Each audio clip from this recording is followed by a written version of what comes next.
മുസോറ താങ്കൾ കുടിക്കൂ, കുടിച്ചു വിമത്തനാകും.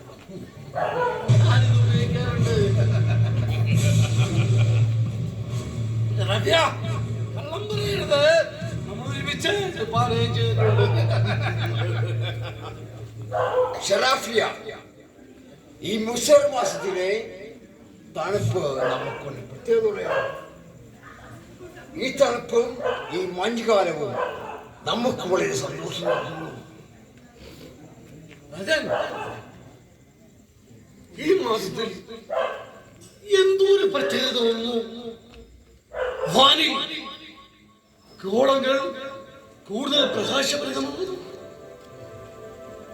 വീടിനും മണ്ണിലും മാത്രമല്ല, ചെടികൾക്ക് പോലും എന്തോ ഒരു പ്രത്യേകത.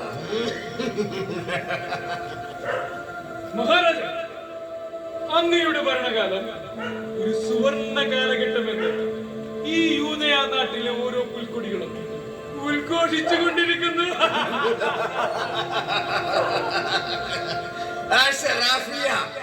നമ്മുടെ ഭരണകാലം ഒരു സുവർണ കാലമെന്ന് വരും തലമുറകൾ ഉദ്ഘോഷിക്കണം, തങ്കലിപികളിൽ രേഖപ്പെടുത്തുകയും വേണം.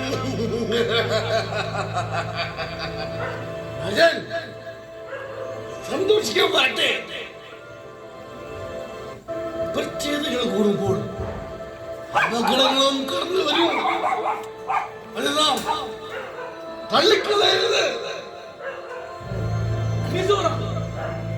ഈ സന്തോഷത്തിന്റെ സമയത്ത് താങ്കൾ എന്തിനാണ് ഇങ്ങനെ വിട്ടിത്തം പുറക്കുന്നത്? ബുദ്ധിമാനെ, താങ്കളും ഷറാഫിയുള്ളപ്പോൾ നാം ആരെ ഭയക്കണം? അങ്ങനെ ആരെയും കടന്നു വന്നാൽ അവരെ നാം നിഷ്കരണം വധിച്ചു കൊളയും.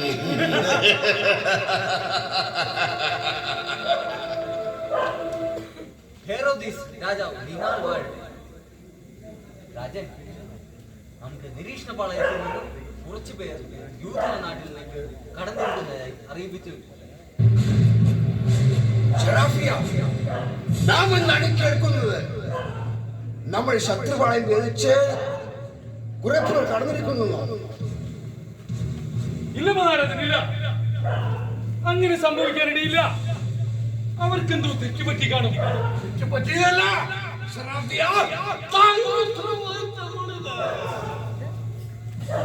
ഞാൻ പറഞ്ഞില്ലേ, പ്രത്യേകത കൂടുമ്പോൾ സന്തോഷം കൂടുമ്പോൾ ദുഃഖം കടന്നു വരുന്നത്.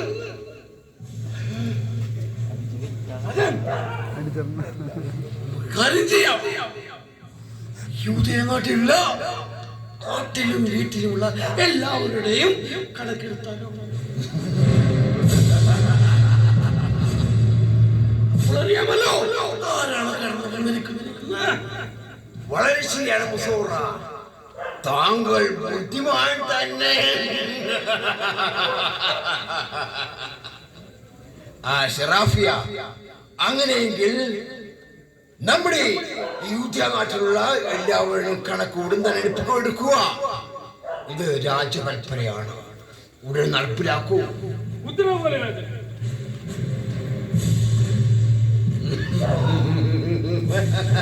മുസോറ, താങ്കൾ അതിബുദ്ധിമാൻ തന്നെ.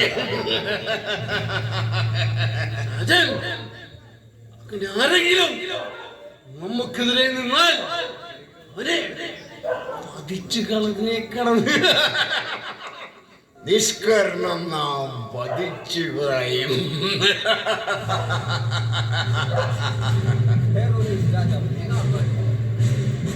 സന്ദർശിക്കാൻ 3 വിദേശ പണ്ഡിതന്മാർ ഇവിടെ എത്തിയിരിക്കുന്നു. വിദേശ പണ്ഡിതന്മാരോ? വിദേശ പണ്ഡിതന്മാർ നിസ്സാരക്കാരനല്ല.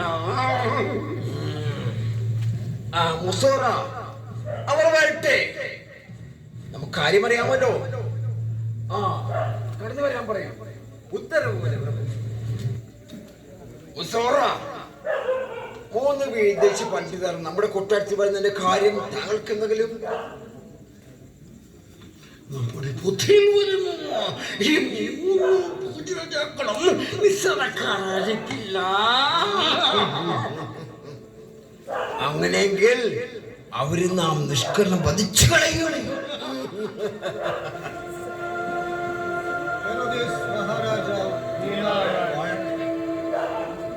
നിങ്ങൾക്ക് മൂവർക്കും യൂതനാട്ടിലും സ്വർണത്തെക്കാൾ ശോഭയോടെ ഗോതമ്പോണിക്ക് വെട്ടിത്തീർക്കുന്ന നമ്മുടെ നാട്ടിലേക്കും സ്വാഗതം. ഞാൻ ഖാസ് ഇത്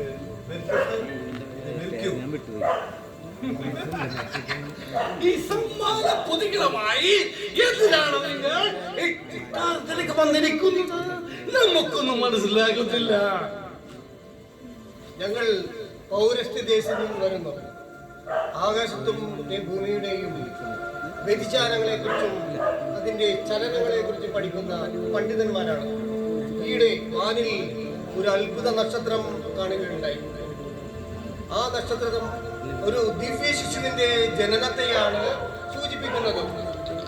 സഞ്ചരിക്കുന്ന ആ നക്ഷത്രത്തെ പിന്തുടർന്ന് ഞങ്ങൾ കാടുകളും മലകളും പുഴകളും താണ്ടി വന്നിരിക്കുന്നത് ആ ദിവ്യ ശിശുവിനെ കണ്ട് ആരാധിക്കുവാനും ഈ കാഴ്ച സമർപ്പണം അർപ്പിക്കുവാനുമാണ്.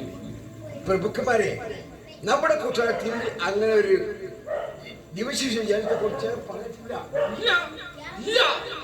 നിങ്ങൾക്കിവിടെ തെറ്റുപറ്റിയിരിക്കുന്നു. ഒരു വേദനത്തിലും ഈ ശിശുവിനെ കുറിച്ച് പറഞ്ഞിട്ടില്ല. നമ്മുടെ കൂട്ടാരത്തിൽ നിങ്ങൾക്ക് ഇവിടെ തെറ്റിയിരിക്കുന്നു. അല്ല രാജൻ,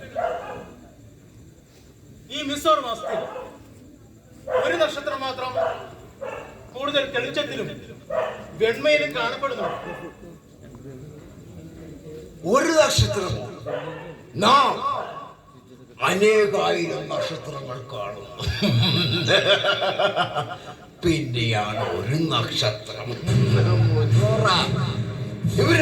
എന്തെല്ലാമാണ് ഈ പറയുന്നത് നമുക്കും തന്നെ വ്യക്തമാകുന്നില്ല. രാജൻ, ഇത് ഒരു അത്ഭുത ശിശുവിനെ സൂചിപ്പിക്കുന്നതാണ് ഈ നക്ഷത്രം. ഞങ്ങൾ ആ നക്ഷത്രത്തെ പിന്തുടർന്നാണ് ഇങ്ങോട്ട് വന്നിരിക്കുന്നത്. പ്രമുഖന്മാരെ, നിങ്ങൾ കരുതുന്ന പോലെ അങ്ങ് ശിശു നമ്മുടെ കൊട്ടാരത്തിലോ ഈ പ്രാന്തപ്രദേശങ്ങളോ ജനിച്ചിട്ടില്ല. നിങ്ങൾക്ക് എവിടെയോ തെറ്റുപറ്റിയിരിക്കുന്നു. അങ്ങനെ ഒരു നക്ഷത്രമോ ഈ ഒരു നക്ഷത്രമോ നമ്മുടെ എങ്ങും കിട്ടിയിട്ടില്ല, എങ്ങും വന്നിട്ടില്ല. അങ്ങനെ നമ്മുടെ കൊട്ടാര പുരോഹിതൻ പോലും കൊട്ടാരപുരോഹിതന്റെ വിവിധ പാഠ്യപുസ്തകത്തിൽ പോലും അങ്ങനെ ഒരു ജനത്തെ കുറിച്ച് പ്രതിപാദിക്കുന്നില്ല. അത്ഭുത നക്ഷത്രം, വാൽ നക്ഷത്രം, മിന്നിത്തിരുന്ന നക്ഷത്രം, ഒരു അത്ഭുത ശിശു.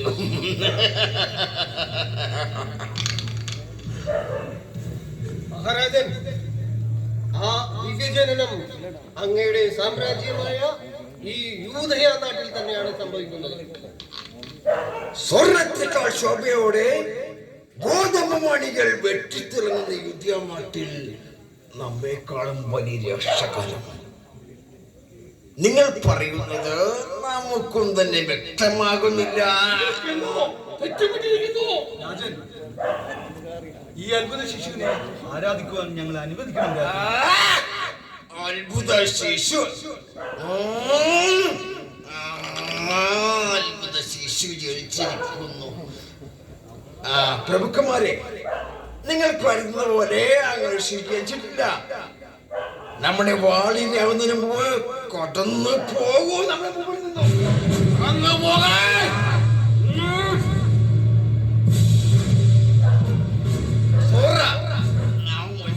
മണി കേൾക്കുന്നത്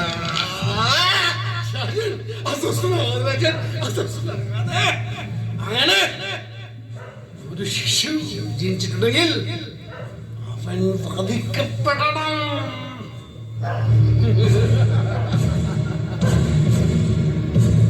വിശ്വസുന്ദരിയായ വീഴ്ച ഒരു വിശ്വസമാണെന്ന് പറഞ്ഞാൽ നാം അത് വിശ്വസിക്കുമായിരുന്നു.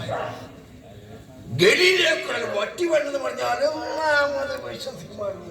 പക്ഷേ ഇത് ഒരു രക്ഷകൻ ജനിച്ചിരിക്കുന്നു.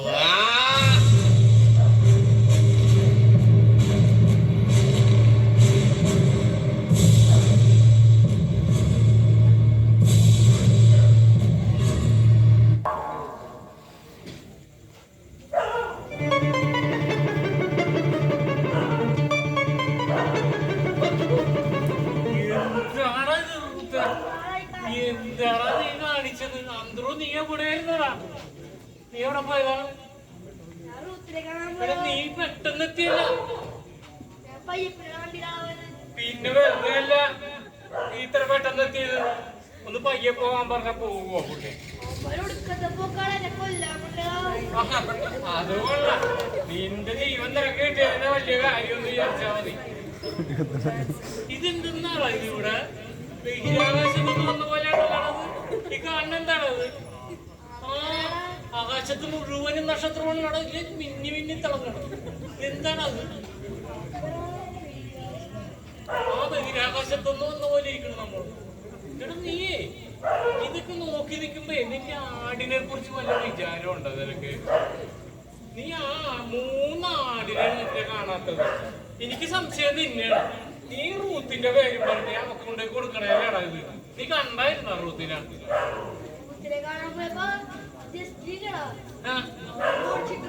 നന്നായി പോയി. നിനക്ക് കിട്ടിയത് ഒന്നും പോരല്ല അവന്റെ കയ്യിന്ന്. നോക്കി ഇത് കണ്ട കിടപ്പ് കണ്ട.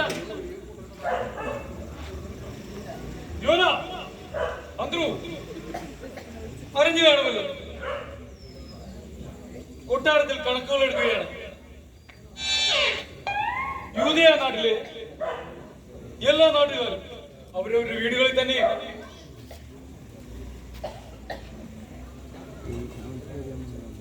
അപരിചിതരായ ആരെയെങ്കിലും കണ്ടാൽ ഉടനെ നമ്മെ വിവരം അറിയിക്കണം.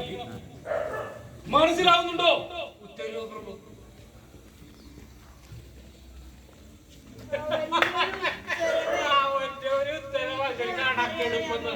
അവന്റെ പണി നമ്മൾ ചെയ്യാൻ. നമ്മുടെ ആടിന്റെ കണക്ക് പോലും എടുക്കാൻ നമ്മക്കറിയില്ല. നമ്മുടെ കണക്ക് തന്നെ നോക്കണ ആരോടാ? അജസ്റ്റിനല്ലേ? ഇടക്കിടക്ക് നമുക്ക് കണക്ക് നോക്കി തന്നെ അവനല്ലേ? കൊട്ടാരത്തിലെ കണക്കെടുക്കുന്നത് ആരാണെന്ന് വിചാരിച്ചാണ്? ഈ ജസ്റ്റിനാണ്. ഇടക്ക് എന്തെങ്കിലും നിനക്ക് ആവശ്യമുണ്ടോ? ഉണ്ടെങ്കിൽ അവനൊന്ന് വിളിച്ചാ മതി. നീ ഒരു കാര്യം ചെയ്യും, നിന്റെ എല്ലാ ആടുകളുടെയും നമ്പർ നീ നോക്ക്, എന്നിട്ട് ജസ്റ്റിനോട് പറ. അപ്പൊ ജസ്റ്റിനും സ്നേഹിതന്മാരെ ഞങ്ങൾ വളരെയധികം ക്ഷീണിതരാണ്. എന്റെ ഭാര്യയാണെങ്കിൽ പൂർണ്ണ ഗർഭിണിയും. ഞങ്ങൾക്ക് വിശ്രമിക്കാൻ ഒരിടം നൽകി സഹായിക്കാമോ? നല്ല കാര്യം. കണ്ടോ, ഞങ്ങൾ എന്റെ കിടക്കണ കൂടിയില്ലാണ്. ഞങ്ങൾ എവിടെന്നാണ് ഈ സ്ഥലം തരുന്നത്? നിങ്ങളിപ്പോ കേട്ടില്ലേ? വിളംബരമൊന്നും കേട്ടില്ലേ? വരുന്ന വഴിയൊന്നും അറിഞ്ഞില്ലേ? ഇവിടെ കണക്കെടുപ്പ് നടന്നുകൊണ്ടിരിക്കുകയാണ്. പുറത്തുനിന്ന് വരുന്നവർക്കേ ഇവിടെ ഇടം കൊടുക്കരുതെന്നാ. അപ്പൊ ഞങ്ങളിത് എവിടെന്നാ നിങ്ങൾക്ക് ഈ സ്ഥലം തരുന്നത്? പ്രത്യേകിച്ച് ഈ വീടുകളെല്ലാം നിറഞ്ഞു കവിഞ്ഞിരിക്കണം. സത്രങ്ങളിലാണെങ്കിൽ സ്ഥലമേ ഇല്ല. ഞങ്ങൾ നോക്കിയേ, ഇവിടെ മുഴുവൻ ഒരു തരി സ്ഥലമില്ല. ജനങ്ങൾ നിറഞ്ഞിരിക്കണോണ്ടില്ലേ? ഞങ്ങൾ യോനാനോ ഇതേപോലെ ഞങ്ങളൊക്കെ കിടക്കണത് എവിടെയാണെന്നറിയോ? ആ കുടിയില്ല. പിന്നെ നമ്മുടെ യോനാന്റെ വീട്ടിലേ ഒരു കാലിത്തൊഴുത്തുണ്ട്. വൃത്തിയില്ലാത്ത കിടക്കണാണ്. നിങ്ങക്ക് ഈ സ്ത്രീക്കാണെങ്കിൽ സുഖമില്ലല്ലോ. നിങ്ങൾക്ക് പറ്റുന്നുണ്ടെങ്കിൽ അതൊന്ന് വെടിപ്പാക്കി എടുക്കാൻ പറ്റുമോ നോക്ക്. അങ്ങനെയാണെങ്കിൽ അങ്ങോട്ടേക്ക് പോകാം നമുക്ക്. ആ കാലിത്തൊഴുത്ത് മതിയാ നിങ്ങൾക്ക്? കാലിത്തൊഴുത്തായാലും മതി. എങ്കിൽ നിങ്ങൾ ഞങ്ങളുടെ കൂടെ വാ, കാണിച്ചു തരാം.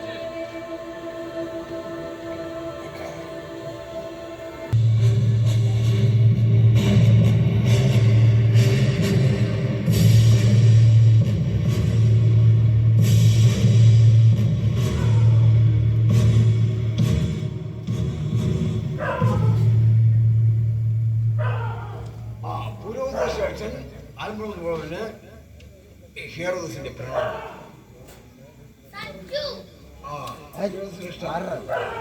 താങ്കൾ ജ്ഞാനിയുമല്ലേ? ഒരു ലക്ഷ്യത്തെ കുറിച്ച് നമ്മുടെ കൊട്ടാര പുരോഹിതന്മാരായ ജ്ഞാനിമാരിക്കുന്നു. ഇതേക്കുറിച്ച് താങ്കൾക്ക് എന്തെങ്കിലും? മഹാരാജ, വേദപുസ്തകം മഹത് വചനങ്ങളാൽ സമ്പന്നമാണ്.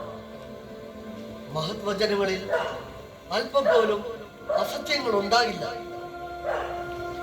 അതിശൈത്യമുള്ള ഒരു മിസോറി മാസത്തിൽ വാനിൽ തിളക്കമേറിയ ഒരു അത്ഭുത നക്ഷത്രം തെളിയുമെന്നും അതിനു പിന്നാലെ ഒരു ദിവ്യരക്ഷകൻ ജനിക്കുമെന്നും വേദപുസ്തകത്തിൽ രേഖപ്പെടുത്തിയിട്ടുണ്ട്. പുരോഹിത ശ്രേഷ്ഠരെ, ആ വേദഗ്രന്ഥം ഒന്ന് വായിക്കൂ, ഞങ്ങളൊന്ന് കേൾക്കട്ടെ. വേഗമാകട്ടെ, വായിക്കൂ.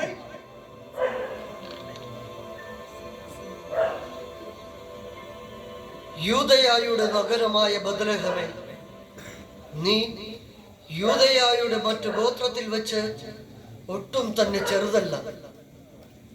നിന്റെ ജനമായ ഇസ്രായേലിനെ പാലിപ്പാൻ പോകുന്നവൻ നിന്നിൽ നിന്നും പുറപ്പെടും. അവൻ രാജാക്കന്മാരുടെ രാജാവും ചക്രവർത്തിമാരുടെ ചക്രവർത്തിയുമായിരിക്കും. നിർത്തി താങ്കളുടെ വിപ്ലവങ്ങൾ. ഒരു വേദപണ്ഡിതൻ രാജാവിനോട് ലക്ഷണത്തെ കുറിച്ച് വ്യാഖ്യാനിക്കുന്ന കടന്നു പോകും നമ്മുടെ മുമ്പിൽ നിന്നും. കടന്നു പോകാൻ പറയൂ രാജൻ, കടന്നു പോകാൻ പറയൂ.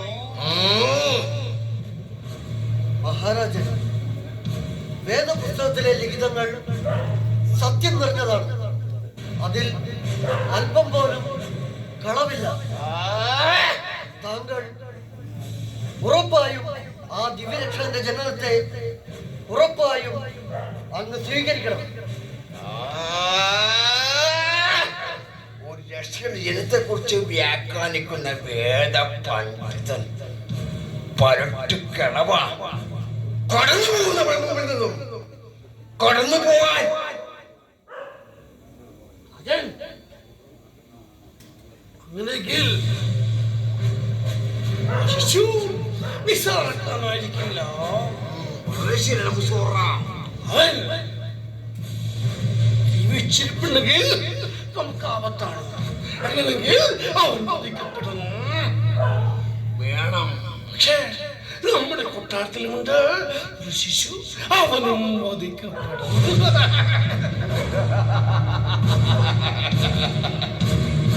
മുസോറ, താങ്കൾ പറഞ്ഞതുപോലെ നമ്മുടെ കൊട്ടാരത്തിലുള്ള ശിശു ഷറാഫിയുടെ മകനല്ലേ?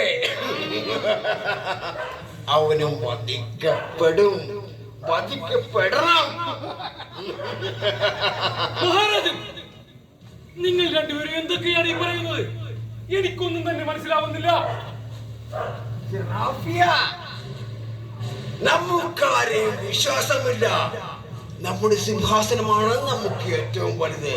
ചിലപ്പോൾ താങ്കളുടെ ആ ശിശുവായിരിക്കുമോ? ഇല്ല പ്രഭു, ഇല്ല. അവൻ ഈ കൊട്ടാരത്തിൽ തന്നെയല്ലേ ജനിച്ചത്.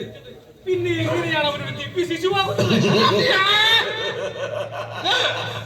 ഋതുയുടെ കൽപ്പനയാണോ താങ്കൾ അനുസരിക്കാൻ പറ്റൂ?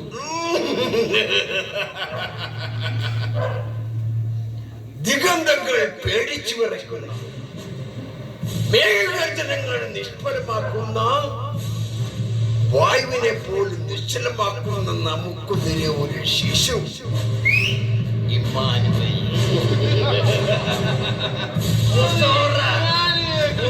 ഇമ്മാനുവേൽ ജനിച്ചിരിക്കുന്നു.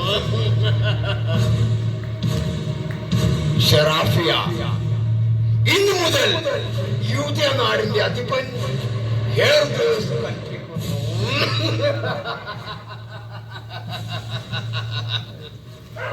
2 വയസ്സ് താഴെയുള്ള എല്ലാ ആൺകുട്ടികളെയും നിഷ്കരണം വധിക്കാൻ കൽപ്പിക്കുന്നു. ഇത് രാജകൽപ്പനയാണ്. അങ്ങയുടെ ഉത്തരവ് പോലെ രാജൻ. ഉടൻ നടപ്പിലാക്കൂ. രാജൻ, വധിക്കപ്പെടട്ടെ, വധിക്കപ്പെടട്ടെ, എല്ലാ കുഞ്ഞുങ്ങളും വധിക്കപ്പെടട്ടെ. ആ കരച്ചിൽ നമ്മുടെ കാതുകളിൽ മുടങ്ങട്ടെ. ശിശുക്കളെല്ലാം വധിക്കപ്പെടട്ടെ. ഒരു ശിശു രാജരക്ഷകൻ ഇമ്മാനുവേൽ. ഈ കൂട്ടത്തിലും ആ ശിശു വധിക്കപ്പെടും. നമ്മുടെ സിംഹാസനം